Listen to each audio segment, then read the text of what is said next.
Ya,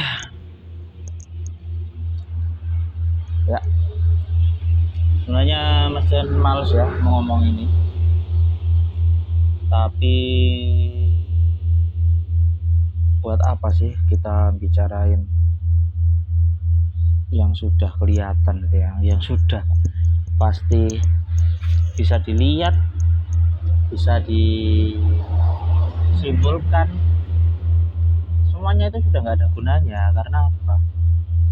Karena ya hasilnya timnas sudah gak lolos Piala Dunia ya. Mau kita ngomong segala macam dosanya orang-orang yang kalian anggap bertanggung jawab terhadap ketidaklolosan timnas Indonesia ini juga buat apa gitu loh, buat apa? Wes salah cuma ya sih. Kita keluar-keluar PK out, kita keluar-keluar Pak ET mundur lah, kita keluar-keluar Bung Towel lah, inilah tapi ya masih ngerti sih, karena memang untuk beberapa influencer ya, terutama komentator bola kita, jangankan komentator bola, yang bukan komentator bola aja melok-melok ngobrol ya. Ini kan memang salah satu fenomena yang gak akan terjadi ya, setiap 4 tahun juga belum tentu terjadi ya. Sebenarnya kalau disesali juga buat apa, cuman bolehlah kita kesel. Karena apa? Karena terus terang baru kali ini ya di Mas Jen dulu sih pernah dengar sih, katanya timnas juga dulu pernah hampir lolos Piala Dunia, cuman karena kalah dari bukan Piala Dunia ding ya, Olimpiade hampir lolos ke Olimpiade tapi kalah sama Korea Utara. Jadi ya kalau sekarang di eranya Mas Ded hampir lolos Piala Dunia tapi kalah, karena kalau Mas bilang sih bukan 100% murni lawannya kuat, tapi ya karena kesalahan sendiri, kesalahan teknis yang disebabkan oleh banyak faktor ya. Mas nggak akan terlalu menyalahkan satu atau dua faktor saja, kita anggap semuanya bersalah ya. Kecuali pendukung ya, pendukung nggak akan salah, karena pendukung ya cuma bisa mendukung. Kita akan salah kalau kita nggak pernah mendukung lalu kemudian ikut-ikutan menghujat, itu baru Mas akan bilang mungkin ada salahnya. Tapi kalau nggak pernah dukung, nggak pernah nonton, nggak pernah mengikuti, nama pemainnya aja nggak tahu, negara tempat bermainnya aja nggak tahu, lalu tiba-tiba komen si PK gini mainnya gini, strikernya gini, preketek. Tapi ya haknya semua orang ya untuk komentar masalah ini. Kalau menurut Mas sih mau diapain gitu loh, karena kita semua kan sudah tahu. Mau kita ngecace ya, ngomel-ngomel juga, kalau federasinya punya kebijakan sendiri ya kita nggak bisa ngapa-ngapain, pendukungnya nggak bisa ngapa-ngapain, jangankan pendukungnya ya orang-orang dekatnya pemain timnas semacam Pak Marji yang manajer aja nggak bisa ngapa-ngapain, karena ya mereka itu kan pelaksana ya, mengambil kebijakan, mengambil keputusannya di timnas ya tentu saja federasi dan pelatih. Jadi dua posisi ini tidak bisa diganggu gugat, dan ya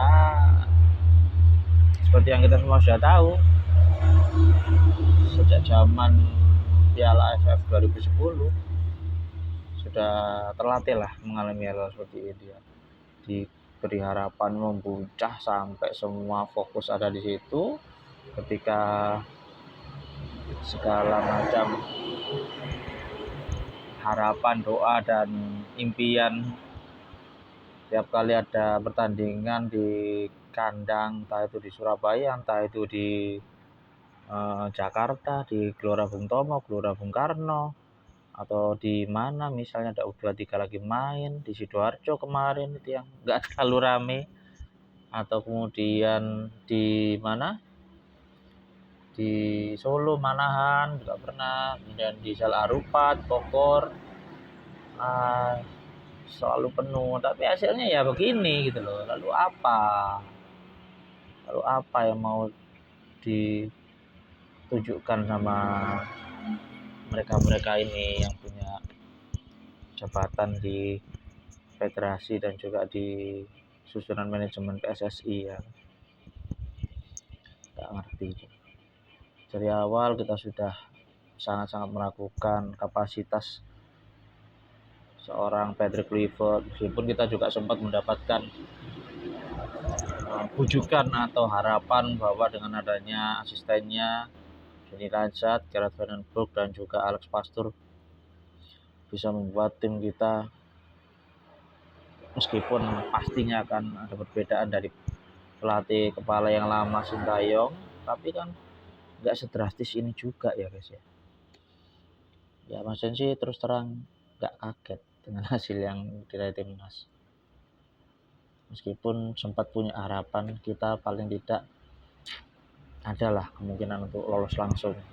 Serius dari ronde 3 kemarin kita sudah punya peluang itu, tapi kita sia-siakan dengan kalah